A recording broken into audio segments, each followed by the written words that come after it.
Salve, salve, falantes do meu falando sobre. Estamos de volta e agora voltando para ficar aos poucos após um período de hiato, um período de pausa, uma pausa longa, confesso.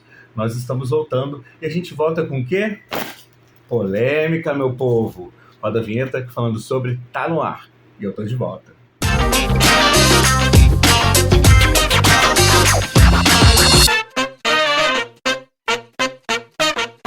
Salve, galerinha! Estamos de volta após um hiato aí, né? Que vocês já acompanharam, que vocês, na verdade, viram que sumi. Mas nós não podíamos voltar em um período mais movimentado. Olha a buzina!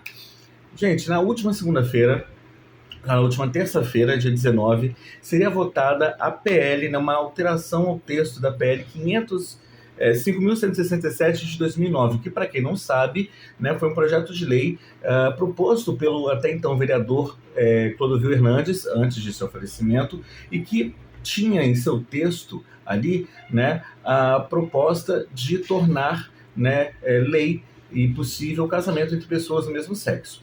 Isso aconteceu, porém, em 2011, através do STF, votação, todo aquele movimento, né, em busca, né, do reconhecimento dos direitos de pessoas LGBTs. E agora, né, anos e anos depois, né, a gente passa por um período de sombra, né, de obscurantismo, a gente sai um pouquinho disso, mas a bicha não tem um minuto de paz nesse Brasil. E por quê? Não é só no Brasil não, é no mundo também.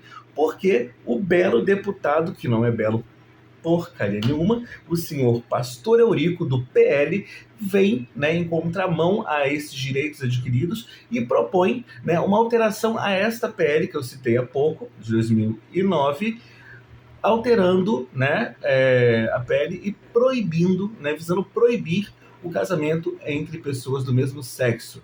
Homens com homens, mulheres com mulheres que se amam, suas relações, enfim, os gays, lésbicas e todo mundo. E aí eu pergunto para vocês, o que isso afeta a sua vida? O que isso afeta a vida dessas pessoas que estão aí caçando literalmente as bichas? Afinal de contas, foi você que foi pedido em casamento? Foi você que foi pedido em namoro por algum membro da comunidade LGBT?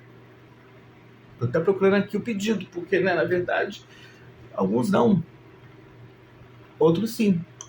E eu aceitei. Mas porque eu quis. Agora, se você, em algum momento, está se sentindo incomodado, ou até hoje sente, a gente tem que questionar essa questão e problematizar, sim, o porquê essa caça, principalmente aos direitos. Né? Renan Quinalha postou um tempo atrás, na verdade ele postou, onde ele falava dessa observância, dessa necessidade de observância dos direitos, porque direitos adquiridos, ainda que recentemente, eles podem ser privados, eles podem ser destituídos. Ele faz uma análise disso, principalmente no campo, né, do que nós estamos falando aqui, né, de relações homoafetivas. E eu pergunto de novo, o que te incomoda tanto? Por que incomoda se você é a favor dessa PL, se você está de acordo com isso? Por que nós não podemos ter nossa família, constituir nossos vínculos, nossos laços? É tanta afetação ou são gatilhos que você e vocês que concordam têm? Será? E aí eu também pergunto, por que isso? Porque, inclusive, gente, o próprio pastor Eurico, ele diz, né, no descrever do texto, que pessoas elas podem se relacionar com quem elas quiserem, mas não precisam formalizar essa relação. Que legal! E aí isso me dá uma margem para questionar você que tem um relacionamento oculto, né, que você tem um relacionamento fora do seu casamento, questionar os filhos que porventura você tenha tido e mantém à escura da sociedade, da sua esposa, da sua família, porque afinal de contas, né, Deus, pátria e família, que é o discurso dessas pessoas. E não menos trago também a questão de que pastores, inclusive recentemente, mais um foi julgado, pelo quê? Por abuso sexual a menores. E somos nós que temos que pagar essa peste. Somos nós que não podemos constituir nossas famílias. Somos nós que não podemos manter as nossas relações e tê-las responsáveis, né, felizes ali. Deixa eu contar uma coisa para vocês que não sabem, né, dentro da história do movimento LGBT no Brasil, que já passa de 45 anos da fundação do movimento LGBT no Brasil. Antes, as pessoas, né, homoafetivas, elas, quando moravam juntos, né, viviam com seus companheiros, com suas companheiras, se qualquer coisa acontecesse, né, no ter algum da relação, o outro não tinha direito a nada. Se, por exemplo, você está com seu companheiro e, porventura, ele venha a falecer, você, teoricamente, né, se você é casado ou casada, vamos colocar em uma relação hétero, a mulher ou o homem, ele tem, né, inquestionavelmente direito à pensão, aos bens, toda essa questão, salvo dispositivos jurídicos, né, e contratuais dentro desse casamento, dessa relação. As pessoas homoafetivas não. Até então, se acontecesse qualquer coisa e o bom senso faltasse, porque é o que falta, porque na hora que fala-se de dinheiro, bens e afins, não existe respeito, não existe educação, existe o interesse. E esse interesse, ele faz com que essas pessoas, principalmente famílias e familiares, surjam do esgoto para tomar posse desses bens. Né? Com certeza você já passou por alguma questão familiar, de partilha, de herança, ainda que seja de itens de cozinha. E é só mudar a chave que o caos acontece. Então essas pessoas, quando na falta do seu companheiro ou da sua companheira, além de serem expostas e colocadas a ermo, não tinham direito jurídico nenhum, mesmo a comprovação ali daquela relação, daquela vivência. E quem que ficava com tudo? O sobrinho querido que não aparecia nunca, o irmão que rechaçou e tacou pedra, o pai ou a mãe, se vivos fossem, né, e ainda endemonizavam a pessoa. Né? Porque é isso que acontece, né? Taca o terror e ainda coloca a igreja ali para chegar junto na destruição moral da pessoa. Com a regulação, com, né, a instituição legal da União de Pessoas do Mesmo Sexo, a partir de 2011, com o STF, isso muda e esses direitos passam a existir. E aí as pessoas passam a ter, dentro dos seus ordenamentos familiares e jurídico, a sua segurança familiar.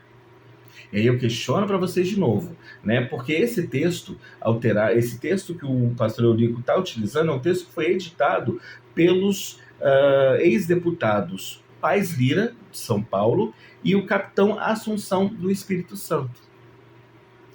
Né? São do Espírito Santo. Eles alteram esse texto, né, essa alteração do texto original proposto pelo Clodovil, que pregava o quê? A equidade jurídica de casais homoafetivos, para que tivessem os direitos garantidos ali. A votação que teria acontecido na terça-feira, ela foi cancelada, foi adiada, né, para a próxima semana. Então, gente, muita coisa ainda pode acontecer. É inconstitucional? Inconstitucional, mas querem fazer esse barulho, né? Querem fazer essa cortina de fumaça. E a gente sabe que dentro desses ordenamentos atuais que estão acontecendo aí, nenhum direito adquirido é 100% seguro, ainda mais recente. Né? Ainda mais recente. E a gente anda um pouquinho dentro desse bafafá todo que está acontecendo, porque a gente tem aí os pontos, né, de uma votação acontecendo e o punhetaço. O punhetaço que aconteceu, né, e que veio à tona agora numa faculdade de São Paulo, né, se não estou enganado, onde alunos, né, dentro do contexto de jogos estudantis, acadêmicos, simplesmente fazem uma masturbação coletiva diante de um jogo de vôlei feminino. Estamos falando dos futuros médicos. Estamos falando de acadêmicos que vão praticar a medicina. Ou será que vão praticar mais abusos e estupros aos seus pacientes?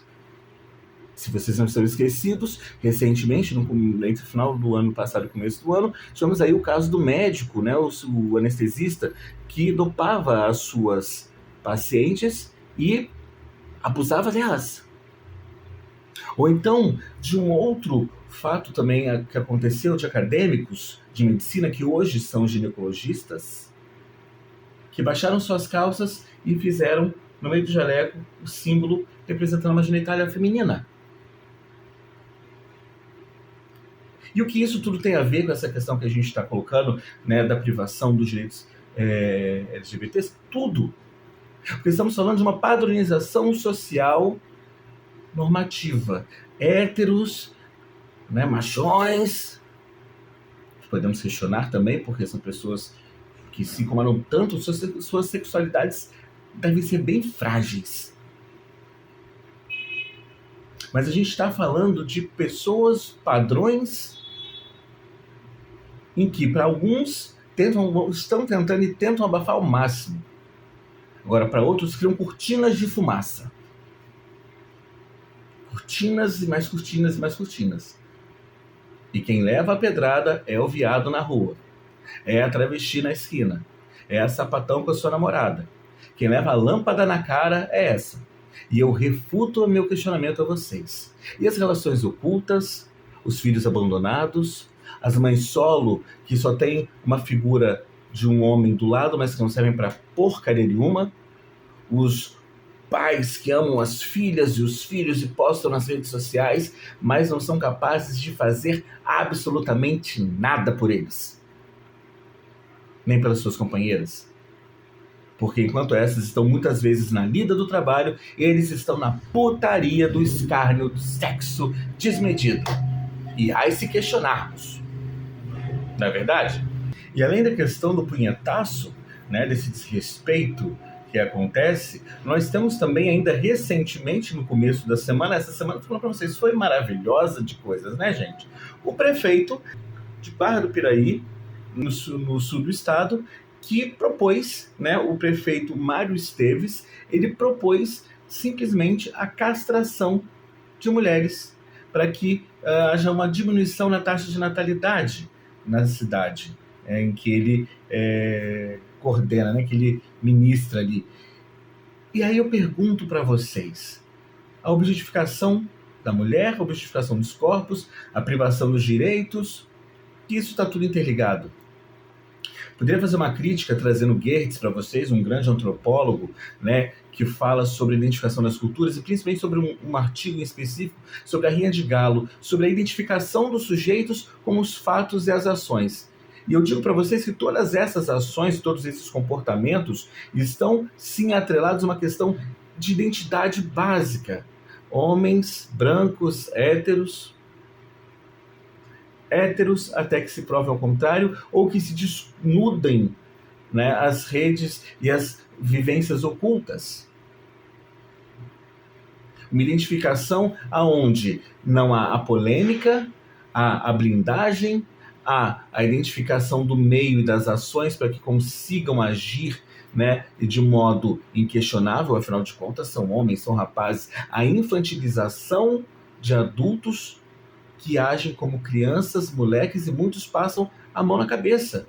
Homens e mulheres, porque tem toda uma questão histórica, estrutural, né, que vai trazendo e retrazendo, não vou nem usar a palavra ressignificar, porque ressignificar aqui é jogar o termo no lixo. Isso a gente deixa para a Lumena lá no Big Brother na Fazenda, que inclusive já começou. E a minha pergunta volta para vocês. O que incomoda tanto? Por que incomoda tanto? Não temos tantas pautas para trabalhar, para buscar, para alinhar, para realocar? Pobreza, a miséria, a fome, distribuição de renda, condições precárias de trabalho, saúde mental, tantas questões mais urgentes para se lidar, para se tratar, e querem a privação pelo prazer do direito das relações. E lembrando que o Estado é laico. O Estado é laico. Você pode ter a sua religião, você pode ter a sua crença, seja evangélico, seja católico, espírita, umbanda, candomblessista, não importa. O Estado é laico e não compete o julgo moral aplicado a valores dogmáticos de um ou de um grupo para o contexto geral. Acho que as pessoas precisam entender isso. As pessoas precisam voltar primeiro a cuidar das suas vidas e a entender os papéis que elas desempenham na sociedade e como têm sido desempenhados esses papéis. Porque é muito lindo, né, pregar união, família, respeito e sacanear pra caramba o seu parceiro ou sua parceira pelas costas. Mas a gente tem que mostrar uma aparência. É muito lindo pregar o coletivo, a ajuda, a caridade, mas virar as costas no primeiro mendigo que te pede 1 centavo na rua ou te pede um prato de comida. Mas não. Vamos tacar pedra no povo, vamos tacar pedra na Geni e nas bichas. A gente segue lutando daqui e quem chega junto, bem-vindo. Quem não, uma pena e paciência. Mas comenta pra mim o que você está achando disso tudo, o que você acha disso tudo. Tem uma opinião formada, tem um conceito formado? Sim, não? Vamos conversar? Deixa aqui nos comentários, ativa o sininho, se inscreva, compartilha esse vídeo. Vamos chegando e debatendo. Eu fico por aqui, volto a qualquer hora, a qualquer momento, e na semana que vem com um novo vídeo para vocês. Grande beijo, até lá, e é bom estar de volta.